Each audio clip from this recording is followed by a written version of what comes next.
Hola, ¿qué tal? ¿Cómo estás?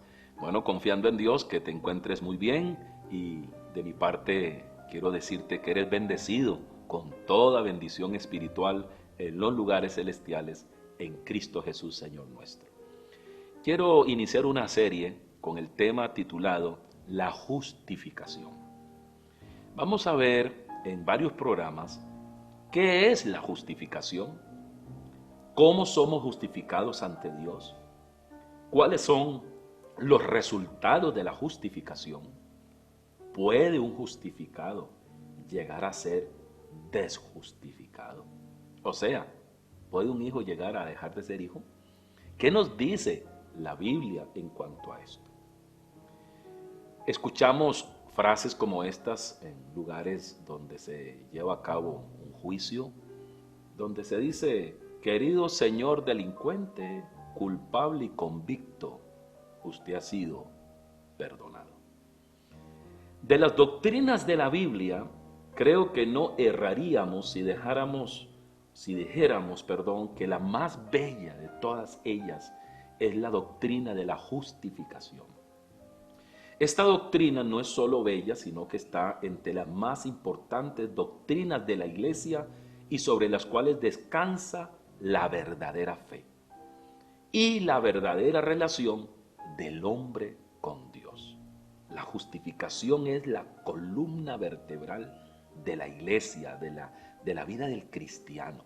Si nosotros no conocemos la doctrina de la justificación, esta verdad liberadora, esta verdad tan maravillosa, nuestra vida cristiana no va a poder funcionar. Y fue esa gran verdad que inclusive aquel sacerdote, monje católico descubrió, Martín Lutero, en 1517, estudiando la carta del apóstol Pablo a los romanos. Sus ojos se fijaron en aquel texto: el justo por la fe vivirá. En aquel otro texto: justificados pues por la fe, tenemos paz para con Dios por medio de nuestro Señor Jesucristo. Así que la justificación es la doctrina básica. La doctrina de la justificación resalta el carácter de Dios tanto en su justicia como en su misericordia para con el hombre pecador. Esta doctrina glorifica a Dios Padre y la obra redentora de Cristo en la cruz del Calvario, así como las bendiciones que obtenemos de Dios por medio de la obra del Espíritu Santo. Es muy importante para todo estudiante bíblico serio y para todo aquel llamado cristiano el tener un claro entendimiento sobre la verdad que encierra esta gran doctrina cristiana. Y no solo entenderla, sino creerla con todo su corazón, sin dudar de ella en nada, reconociendo que sobre la verdad que encierra esta doctrina descansa su futuro eterno. La doctrina de la justificación contesta a la interrogante sobre quién descansa la salvación. Y es por eso que sobre este punto específico se produjo lo que hoy conocemos como la Reforma Protestante. ¿Sobre quién descansa la justificación? ¿Es en el hombre o es en Dios? Fue sobre la interpretación de esta doctrina bíblica tan importante que se produjo la separación final entre Lutero y la Iglesia Católica, lo evangélico de lo romanista, lo bíblico de lo no bíblico. Y hoy día aún dentro del contexto protestante evangélico hay una separación. ¿Por qué? Porque dentro de muchas doctrinas que se van estableciendo y muchas veces por la mente humana, nos alejamos de la verdad bíblica, de la justificación. Y es donde podemos tener problemas serios como cristianos, como hijos de Dios, porque comenzamos a creer que el hombre es justificado por sus obras y que puede ser salvado por la gracia de Dios. Sin embargo, estando salvado, debe hacer obras para mantenerse salvado, y eso no es lo que la Biblia nos enseña. La justificación, que es la salvación, es solamente por la gracia, mediante la fe de Cristo que es impartida al hombre cuando éste escucha la palabra de Dios. la palabra de Cristo, el evangelio de su gracia. Este es el tema que vamos a estar desarrollando. Una comprensión equivocada sobre esta doctrina puede determinar el destino final de una persona.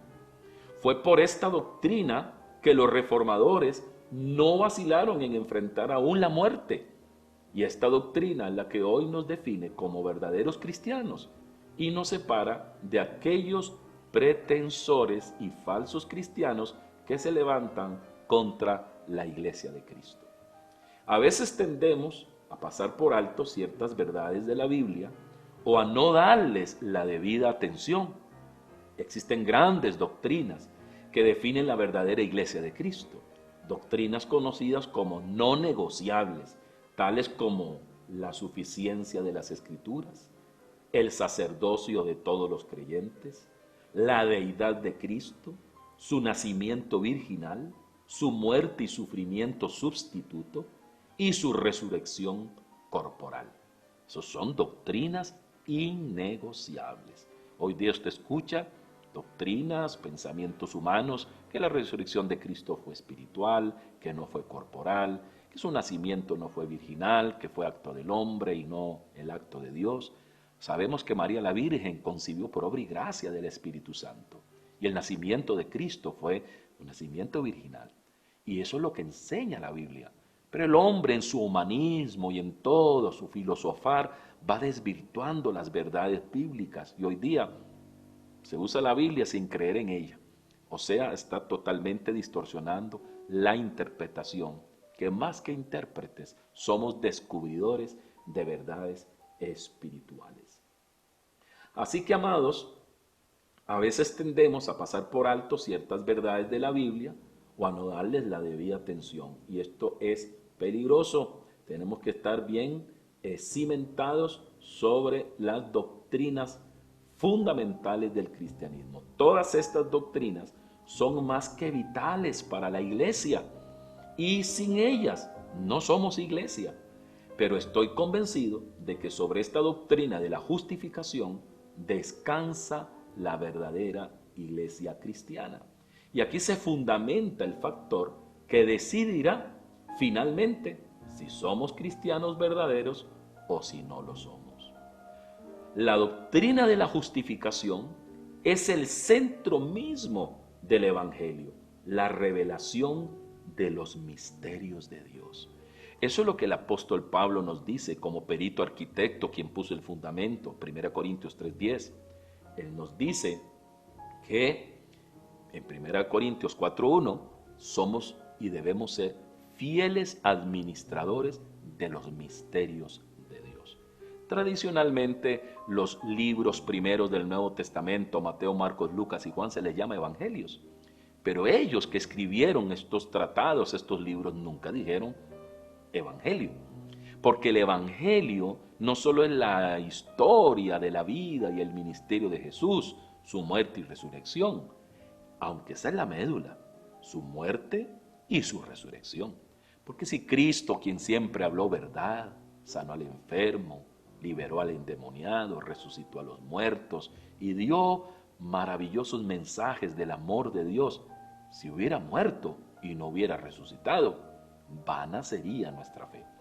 Pero Cristo resucitó. Esa tumba está vacía. Y la demostración de que Él vive es millones a través de los siglos de hombres y mujeres transformados por el poder del Evangelio de nuestro Señor Jesucristo. Porque en la religión no hay cambio. Solo Dios puede cambiar la vida del hombre. Ahora bien, estamos hablando de los misterios de Dios. Ese es el Evangelio. Y a quien Dios reveló sus misterios, el misterio de la fe, el misterio de la iniquidad, el misterio de la piedad, el misterio de Cristo, el misterio de la iglesia. Tantos misterios fueron revelados al apóstol Pablo. Dice que el evangelio que Dios le encomendó, él lo llamó el evangelio de la incircuncisión, porque fue enviado a los gentiles para levantar la iglesia ante los gentiles y proclamó y enseñó la doctrina de la justificación. Que el hombre es justificado por la fe sola y no por las obras. Cuando usted le añade las obras para merecerse salvo, cuando usted le añade las obras para merecerse el cielo, ya se alejó de lo que la Biblia enseña en cuanto a la justificación, en cuanto a la salvación. Y es allí el cuidado que nosotros debemos tener. Yo hago buenas obras, no para salvarme, sino porque soy salvo, porque la salvación es por la gracia mediante la fe en Cristo Jesús. Esa fe de Cristo mismo que es impartida en nuestro corazón al escuchar su evangelio.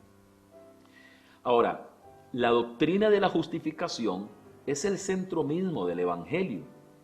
Y sin un claro entendimiento de esta doctrina, hemos pervertido y destruido la posibilidad de salvación, no solo para nosotros, sino para todos aquellos a quienes podamos alcanzar con lo que predicamos, sobreentendiendo que alcanzaremos a todos los que Dios ordenó para vida eterna, según la verdad declarada en Hechos capítulo 13 y verso 48, que los que creyeron eran todos aquellos que habían sido ordenados para vida eterna. Y como también lo declara en Hechos 2:47, que el Señor añadía a la iglesia los que habían de ser salvos. No los que iban siendo salvos, sino los que habían de ser salvos. Así que hay un número de personas que han sido predestinadas, escogidas para salvación desde la eternidad. Y a estos Dios en el camino de la vida hace llegar su evangelio. Por eso tú estás mirando el canal Ciudad Bendición. Por eso estás disfrutando de este programa y te llama la atención, porque es Dios buscándote, Dios tocando tu corazón. Quizá eres un ordenado para vida eterna. Hoy al final recibirás a Jesucristo y serás parte de los ordenados, de los predestinados, pero entendiendo que tu justificación, tu salvación, es solo por la gracia de Dios, mediante la fe y no por nuestras obras. ¿Qué puede hacer el hombre para merecerse el cielo? Nada. Es por lo que Cristo hizo en la cruz del Calvario por cada uno de nosotros. Porque ¿quién de nosotros no comete faltas? ¿Quién de nosotros no se equivoca? Yo no te estoy dando un mensaje de condenación. Yo tengo 38 años en el Señor y de estudiar su palabra. Cometo faltas, me equivoco, cometo errores, tengo debilidades. Todos somos débiles en este cuerpo de carne. Pero en nuestro espíritu podemos decir, como la palabra de Dios mismo nos dice en Joel 3:10, diga el débil, fuerte soy, porque todo lo puedo en Cristo, que es mi fortaleza. ¿Qué es la justificación entonces? Para entender lo que es la justificación, deseo introducirle como ejemplo a un poder especial que tiene el presidente de los Estados Unidos de América. Este poder es conocido como perdón presidencial. Toda persona, ciudadano de los Estados Unidos, que haya cometido algún delito, no importando la magnitud de este, tiene la posibilidad de ser perdonado por el presidente.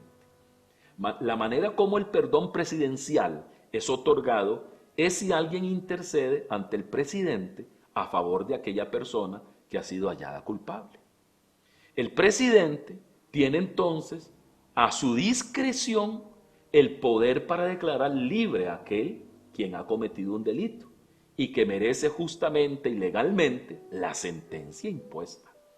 Muchos son los casos que son presentados al presidente cada año para ser perdonados por este, pero solo una pequeña minoría alcanza tal perdón. Cuando el presidente toma a discreción su decisión, dice: tú que mereces la culpa, que tienes la sentencia, que eres culpable, eres perdonado. Y eso es lo que Dios hace y lo que en este momento está declarando. Tú que eres culpable y mereces la sentencia, eres perdonado por el sacrificio de Cristo. Dile: Señor Jesucristo, yo creo en tu sacrificio y solo en tu sangre puedo ser perdonado. Hoy recibo el perdón por la fe y declaro y recibo a Jesucristo como mi único y suficiente Salvador. Por la fe me declaro justificado y salvo por lo que Cristo hizo por mí en la cruz del Calvario. Amén. Eres bendecido, Te esperamos en nuestra congregación y te daremos la bienvenida con mucho amor. Bendecido.